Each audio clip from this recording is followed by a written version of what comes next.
बेरोजगारी का आलम यह है कि अब जो है सत्ता पक्ष सीधे तौर पे आंकड़े जारी कर रहा है। जी हाँ, मैं बात कर रहा हूँ बाबूलाल मरांडी की। उन्होंने एक ट्वीट किया है और उन्होंने सीधे तौर पे लिखा है कि श्रम विभाग का जो ताज़ा आंकड़ा है उसके अनुसार टोटल जो है 3,44,823 लोग नौकरी की तलाश में हैं, जबकि उसमें से 2,45,420 जो है पुरुष हैं और 99,332 माफ़ कीजिएगा 82 जो है वो महिलाएं जो हैं अपने जॉब को लेकर जो है आशान्वित है और उम्मीद कर रहे हैं कि हमें जो है जॉब मिलेगा, लेकिन उन्हें जॉब नहीं मिल पा रहा है। हम कुछ यहाँ के जो अभ्यर्थी हैं वो लोग तैयारी कर रहे हैं परीक्षाओं का, हम उनसे जानना चाहेंगे। जो बाबूलाल जी एक आरोप लगा रहे हैं सरकार के ऊपर कि जो बेरोजगारी का जो दंश है वो राज्य झेल रही है और 3,44,823 महिला और पुरुष अभ्यर्थी लोग जो है नौकरी की तलाश में जो है चाह रख रहे हैं और भटक रहे हैं। देखिए, जो मरांडी जी ट्वीट किए हैं वो सही है, क्योंकि जो श्रम मंत्रालय का जो नया आंकड़ा है 2025 का, उसमें लगभग 3.5 लाख, मतलब वही 3,44,000 3.5 लाख बेरोजगारी है झारखंड में करंट में। सरकार इस पे ध्यान नहीं दे पा रही है, पता नहीं क्यों नहीं दे रही है, क्योंकि झारखंड में बहाली जो है शुरू की हुई है, सरकारी बहाली। लेकिन सरकारी बहाली के साथ साथ भी यहाँ का जो युवाओं का जो टेक्निकल जो करते हैं, जैसे कि अभी हमारा श्यामा प्रसाद मुखर्जी में IT सेक्टर से भी लोग क्लास कर रहे हैं, बहुत टेक्निकल भी है और कुछ सिंपल ग्रेजुएशन भी है। तो ये जो बेरोजगारी का जो आंकड़ा आपको मिला है या श्रम मंत्रालय में है, वो पढ़े लिखे लिखे लोगों का बेरोजगारी है। लेकिन जो पढ़े लिखे नहीं है, जो मैट्रिक में क्लास छोड़ दिए या जो अनपढ़ हैं, उसका आंकड़ा कहाँ गया? उसका आंकड़ा और दिखाने वाला और हास्यमयी है वो, और हास्यास्पद है वो, क्योंकि लेकिन फिर भी वो क्या है कि कहीं ना कहीं डिलीवरी बॉय का काम कर रहा है वो। और आगे आने वाला समय में झारखंड लगता है डिलीवरी बॉय के नाम जाना जाएगा। लेकिन ये जो अभी आंकड़ा हम लोग दिखा है कि 3.5 लाख जो बेरोजगारी है, युवा जो बेरोजगार है, वो पढ़े लिखे लोगों का है, अनपढ़ लोगों का तो खाली भी है।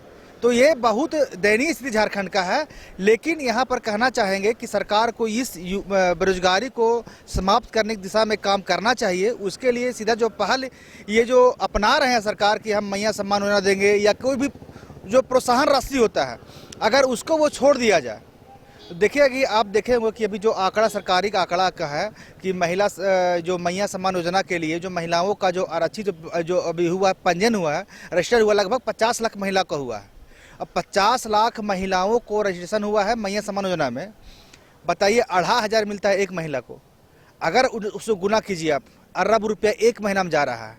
अगर सरकार चाहे तो कोई भी क्षेत्र को देख करके, हर क्षेत्र को, हर जिला में या उसको जोन में बांट करके या जिला में बांट करके वहाँ पर वो उद्योग धंधे के लिए जगह में उद्योग लगा सकते हैं, जिससे बेरोजगारी खत्म हो सकती है। लेकिन सरकार को पता है कि हम अगर फ्री का प्रोत्साहन देंगे तो उसी से अगर मेरी सरकार बन जाती है तो हम रोजगार को क्यों, युवाओं को रोजगार क्यों दें हम, उसको वेतन देना पड़ जाएगा। तो देखिए कि यहाँ पर झारखंड में एग्जाम हो भी रहा है तो कहीं ना कहीं विवाद में गिर जा रहा है। लेकिन यहाँ का जो JSSC आयोग है, सितंबर में CGL एग्जाम हुआ है, उसके बाद आज तक एग्जाम हुआ है भी झारखंड में? नहीं हुआ है। युवा जो है सो बेरोजगारी के दंश झेल रहा है झारखंड में और अब आत्महत्या करने के तुल पे आ गया है लोग। एक सवाल और भी उन्होंने बाबूलाल मरांडी ने खड़ा किया है कि जो बेरोजगारी का जो आलम है, तो श्रम संसाधन विभाग जो है सिर्फ नियोजन तक ही जो है, नियोजन इकाई, नियोजन कार्यालय जो जाते हैं अभ्यर्थी, वो सिर्फ नियोजन करवाकर और उसके बाद कुछ पहल नहीं होती है।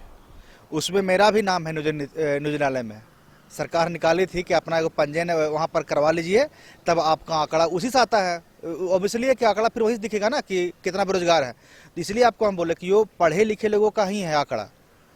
नियोजनालय में अभी लगभग 3.5 लाख जो है आंकड़ा श्रम मंत्रालय ने बता रही है, वो वही है, जिसमें एगो हम भी हैं उसमें, कि हम भी उसमें फार्म भर के आए हैं। चतरा जिला मेरा घर है, कि उसमें मेरा नाम है कि हम भी बेरोजगार हैं, पढ़े लिखे बेरोजगार हैं। अच्छा, उस श्रम विभाग का जो डेटा है उसमें एक आप भी हैं? एक हम भी हैं। क्या नाम हुआ आपका? प्रकाश कुमार नाम है। तो इसीलिए बोले कि ये पढ़े लिखे लोगों का है, जो नहीं पढ़ा उसके लिए सरकार क्या कर रही है? सिर्फ बोलने से कि हम स्थानीय लोगों को 75% रोजगार देंगे, कहाँ रोजगार दीजिएगा आप? कौन सा आप फैक्ट्री उद्योग लगा रहे हैं जहाँ पर रोजगार दीजिएगा? आप नहीं दे पाएंगे। मंत्री जी, बोलने से नहीं होगा। आप जिस दिन ये प्रोत्साहन राशि देना बंद कर देंगे और सही में अगर आप में होगा कि हमको युवाओं को रोजगार देना है, तो आपको प्रोत्साहन राशि बंद करके और रोजगार के लिए पर्यटन को बढ़ावा दीजिए। आप अपना ये क्या नाम था इसका, बजट में 365 करोड़ रुपया सिर्फ डाले हैं पर्यटन में, जिससे उसका विकास नहीं होने जा रहा है। अब उसके बाद भी देख लेते हैं कि कहीं भी पर्यटन का बढ़ावा नहीं दे रहा है सरकार। अगर पर्यटन से जीडीपी में 19% भागीदारी होती है, जिससे कि बहुत सारे युवाओं को रोजगार मिलता है उससे। प्रकाश जी, आप करते क्या हैं? पढ़ाई करते हैं सर जी, पढ़ाई करते हैं, और क्या करेंगे हम। तैयारी कर रहे हैं? हाँ, तैयारी कर रहे हैं, जेपीएससी का ही की तैयारी करते हैं। सीजीएल भी दिए नहीं हुआ मेरा। देखिए, ये सीजीएल के अभ्यर्थी हैं, हालांकि नहीं हो पाया है, बावजूद इसके जो है अपना निरंतर तैयारी में जुटे कुछ और भी लोग हैं। पहले अपना परिचय दे दीजिए। मेरा नाम सत्यनारायण शुक्ला हुआ। नारायण जी, एक चीज़ बताइए कि बाबूलाल मरांडी ने सीधे तौर पे राज्य सरकार पे आरोप लगाया है कि आंकड़ा एक जारी किया है कि इतने लोग जो हैं राज्य के, वो रोजगार की चाहत में जो है भटक रहे हैं। देखिए, रोजगार की चाहत में भटकना तो बिल्कुल लाजमी है।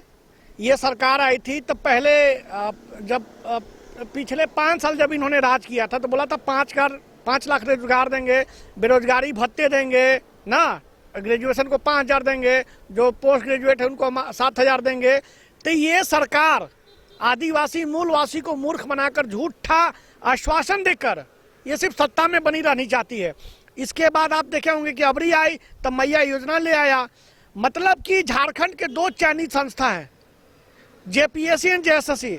जेपीएससी का जो क्या हाल है ये तो पूरा झारखंड जानता है, जिसमें हमने पिंडदान किया, अब्राहम भोज किया, उसके अंतिम संस्कार की।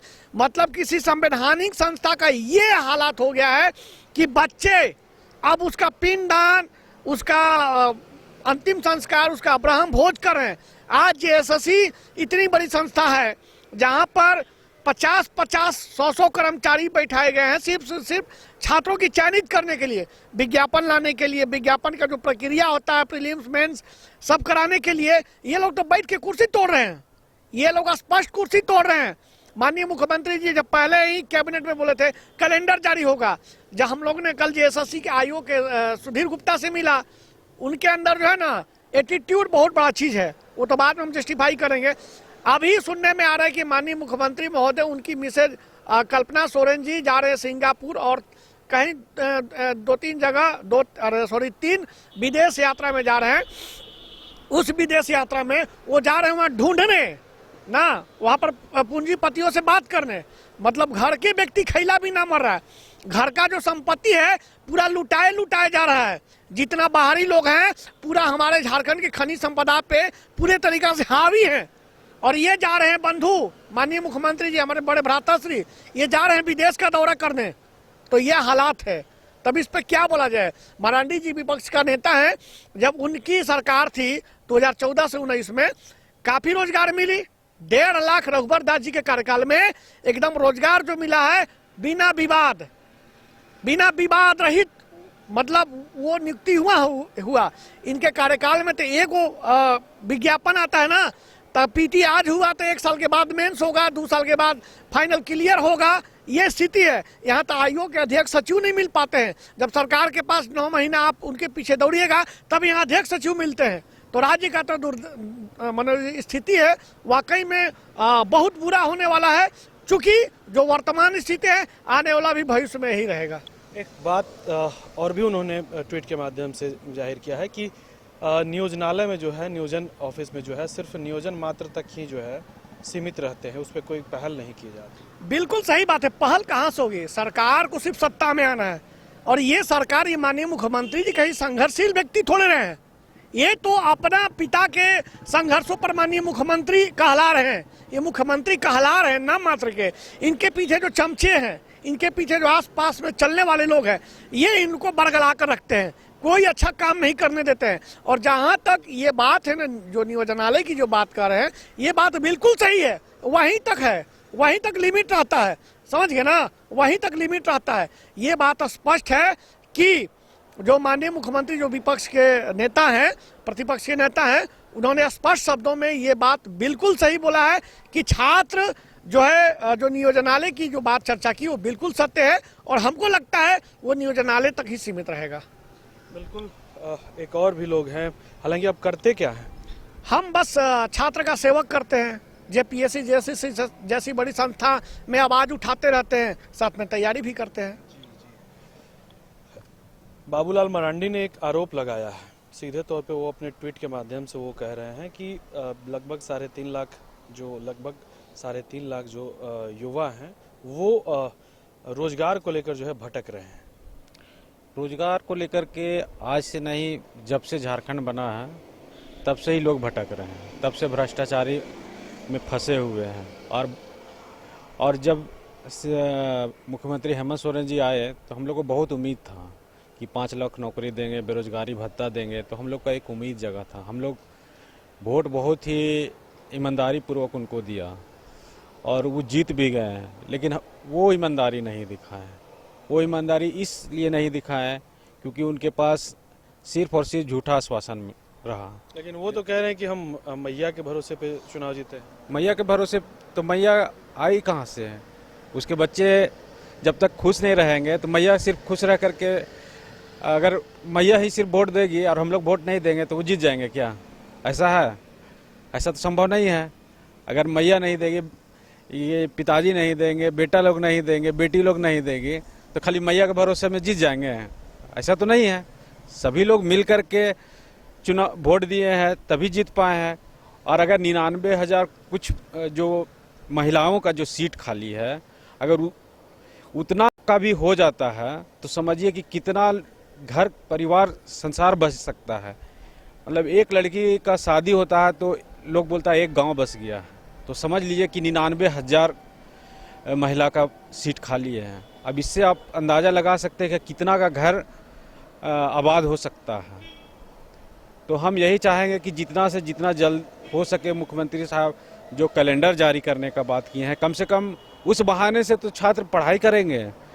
उस बहाने से कि हाँ मेरा एग्ज़ाम इतना तारीख को है, ध्यान में रहता है कि हाँ अभी कुछ नहीं है, लगता है क्या करेंगे, कहाँ जाएंगे, कि क्या पढ़े नहीं पढ़े, क्या छोड़े क्या पढ़े, सेंट्रल की ओर जाएँ कि रेलवे की ओर जाएँ कि एसएससी करें कि जेएसएससी करें, कुछ समझ में नहीं आता है। एक पढ़ने वाला स्टूडेंट ही दर्द को समझता है। तो इसलिए मुख्यमंत्री को हम लोग विरोध नहीं कर रहे हैं। मुख्यमंत्री से बस हम लोग का मांग यही है कि हम लोग जिस तरह से पिछले बार भी सपोर्ट किए, अगले बार भी सपोर्ट करेंगे। बस हम लोग का जो छात्र के हित के लिए ज़रूरत है उसको पूरा किया जाए। अपना परिचय देते हैं। जी, मेरा नाम राहुल कुमार हुआ, चतरा मेरा घर हुआ। जी हाँ, बिल्कुल। कहना तो बहुत ही सही है, क्योंकि कहीं ना कहीं जब मैया जो है सिर्फ ऐसे नहीं खुश रहेंगी जब तक उनके बच्चे और उनके जो घर के और जो मेंबर्स हैं वो खुश हों। मतलब कह सकते हैं कि बेरोजगारी का जो दंश है वो इस तरीके से सर चढ़ कर बोल रहा है कि युवा जो है सड़कों पे भटकने को मजबूर है, जैसा कि बाबूलाल मरांडी का आरोप है। ये इस आरोप पे जो है कहीं ना कहीं ये जो 3 जो युवा हमें मिले, ये लोग जो है इस ट्वीट पे मुहर लगाते हुए दिखाई दे रहे हैं। हालांकि एक वैसे भी मिले जो नियोजनालय में जो अपना कह सकते हैं कि पंजीकरण जो है वो भी करा चुके हैं। हालांकि बाबूलाल मरांडी के द्वारा नियोजनालय का ही जो कह सकते हैं कि पंजीकरण का जो डाटा था वो प्रस्तुत किया गया था, और उसी में से एक जो है ये भी हमारे साथ जो है जुड़े हुए थे। अब देखना यह होगा कि आगे इस पहल को लेकर सरकार क्या कुछ कर पाती है, क्या इन लोगों के रोजगार को लेकर कुछ नया रणनीति और नीति बना पाती है या नहीं, या फिर ऐसे ही जो आरोप और प्रत्यारोप का जो दौर है वो सत्ता और विपक्ष के बीच चलता रहेगा। सहयोगी गौरव कुमार के साथ कुंदन कुमार, न्यूज़ बाइस्कोप, रांची।